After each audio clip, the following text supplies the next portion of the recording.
السلام عليكم ورحمة الله وبركاته. أخباركم إيه يا جماعة؟ يا رب كله بخير، طمنونا عليكم. النهاردة احنا هنتكلم عن قصة وعبرة كده، حاجة كده لله، يعني في لله. القصة النهاردة بتتكلم عن موضوع، يعني ارحموا من في الأرض يرحمكم من في السماء. كان في قصة كده بتقول إن في ست كده في السوق بتبيع سمنة. كانت الدنيا زحمة والدنيا تمام، فجه الراجل قال لها بتبيعي إيه يا ستي؟ قالت له ببيع سمنة.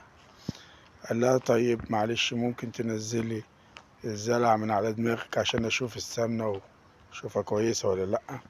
وهي بتنزل وهو بيحاول يساعدها، راحت السمنة مطرطشة على هدومه. الراجل كان عديم الضمير وقال لها انت بوظتيلي هدومي وانا مش عارف اعمل ايه، والهدوم غالية وانتي. وفضل يحرك في الست ويضايق فيها، ويقول لها في الاخر انا عايز سعر الهدوم. يا ابني انا ست على قدي، سعر هدوم ايه؟ انا عايز سعر الهدوم، عايز تمنها، انا محتاج تمنها. انت بوظتها لي، انت عارفه انا جايبها بكام وعارفه. وفضل يقول للست ويضايق الست لغايه ما الست اضطرت تتنازل عن اللي هي فيه منعا لاحراجها في الشارع. وقالت له بكام؟ قال لها ب1000 درهم. وبالفعل الست راحت معيطة من أول ما قال الرقم.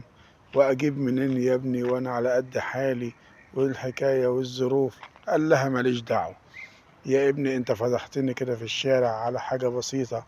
قال لها أنا ماليش دعوة، أنت دلوقتي ملزمة إنك تجيبيلي يا إما الهدوم جديدة يا إما تديني حق الهدوم اللي أنت بوظتها لي. وفضلت كده والناس اتلمت لحد ما جه شاب محترم وابن حلال.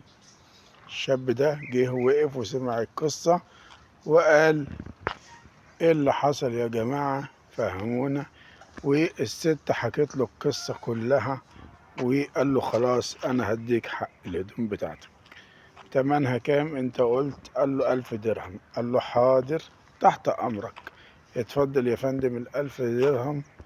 وكده مشكلة اتحلت. بس في مشكلة تانية ظهرت.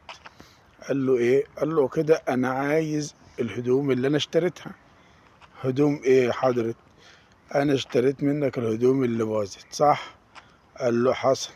قال له طيب خلاص، الهدوم دي دلوقتي تخصني، فانا محتاجها لان انا اشتريتها منك. انا ما دفعتش حق نظافتها، انا دفعت حقها كامل.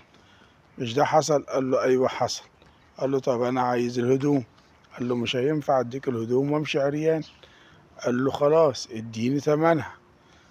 قال له ال1000 اللي انت دفعتها؟ قال له لا انا عايز ال2000. قال له 2000 بتوع ايه؟ قال له حاجتي وانا حر ابيعها.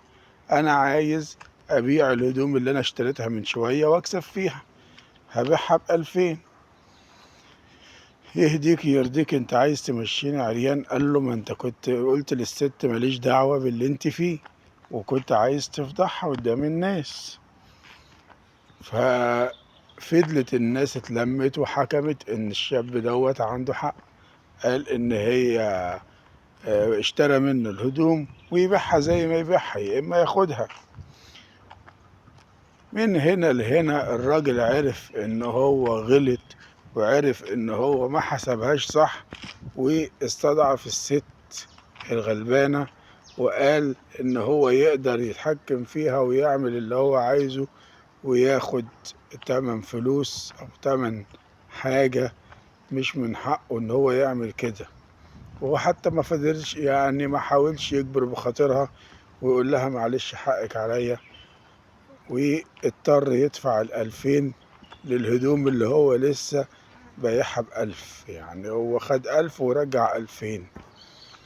جه الشاب دوت وراح قايل للناس يا جماعة الفلوس دي كده أصبحت من حق الست الكبيرة، الست اللي بتبيع في السوق ديت. وجبر بخاطرها يا جماعة. جبر الخواطر، جبر الخواطر، جبر الخواطر ده يعني حاجة كبيرة جدا عند ربنا.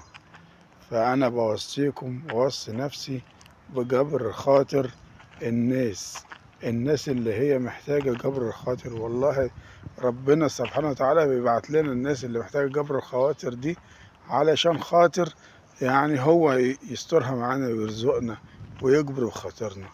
وفي آخر كلامي أدعي ربنا سبحانه وتعالى إنه يجبر بخاطركم وخاطرنا. والسلام عليكم ورحمة الله وبركاته.